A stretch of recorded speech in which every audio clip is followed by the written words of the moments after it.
When you do something like this and you achieve something, obviously it's of great stature and of incredible magnitude, but it's not about me. When you're a coach, it's just about the lives that you impact.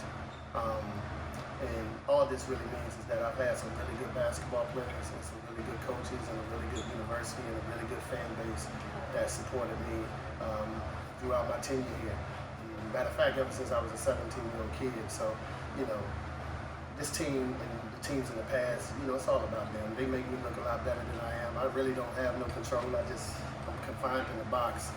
And, as far as John McLendon, I may have passed him in victories, but the impact that he's had on the game in terms of being a pioneer and a trailblazer, he took a lot of butt whooping so I didn't have to go through it, right? And so, it's not even parallel to even compare me to him in no regard. I definitely appreciate it. I'm humbled and honored, but he was coaching during the Jim Crow.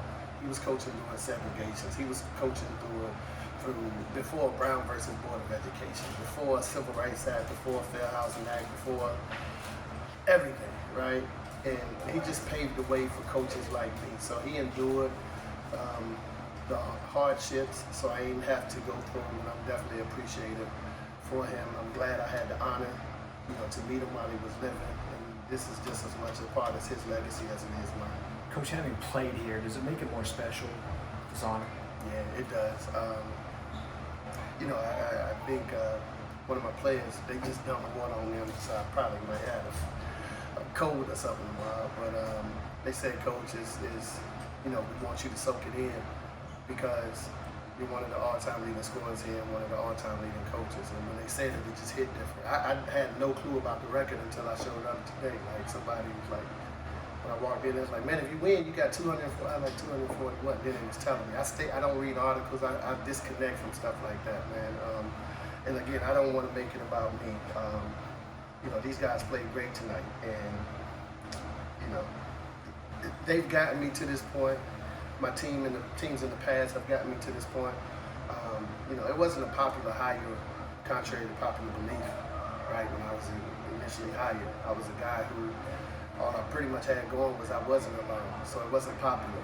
I remember the day after the press conference, I had about 5 or 6 phone calls to our athletic director, with the recruit, and she said, I want you to go to lunch with such and such and such and such, and I was like, why? She said, I want you to go to lunch and prove to them why you deserve to be hired. And I just told her, I said, I'm not going to do that, because the people that trust you will never ask you to prove it to them, right? And so, Jesus couldn't prove everything to everyone, right? I just got to be the best version of myself, and whoever likes it, that's fine, and whoever don't like it, that's fine. But I can't go, I'd be going to lunch with the entire world, if I just went to lunch with people that was going to criticize me or doubted me. So I've always believed in myself, and I thank her for giving me the opportunity, along with Bill Hayes, and now be under the guidance of Skip Perkins. And I had some tremendous chancellors. God rest his soul, son, his wife. Charlie Nams hired me. And Chancellor Ackley is incredible. So I've been blessed to not only be back at my alma mater, but just be supported by a community that supported me since I was 17 years old. So it's a little easier. They know me, right? So they can't look at this microphone or see this interview and think, who is this guy back here? They've known me since I was 17 years old, so that's special within itself. Do you think those guys are happy with the hire now, Coach? I hope so. I hope so. Coaching is fickle, so you lose a game and you're probably the worst coach ever. This changes, so I'm comfortable in my own skin, and, I've been doing this for a long time now, and, we've had a lot of success here, and everyone has been spoiled. That's the reality of it. We came from the transition, right? I remember we made the transition from Division II to Division I. We were horrible. I think we won like 2 games. We were the worst team in the country. In our first game when I was hired, we played North Carolina, and Roy Williams, I think they was up like 25 or 30 with 3 minutes left, and I looked down the sidelines and he pulled the starters, and I said, nah, keep them in, because I wanted our guys to know if we ever have any plans on ascending to that level.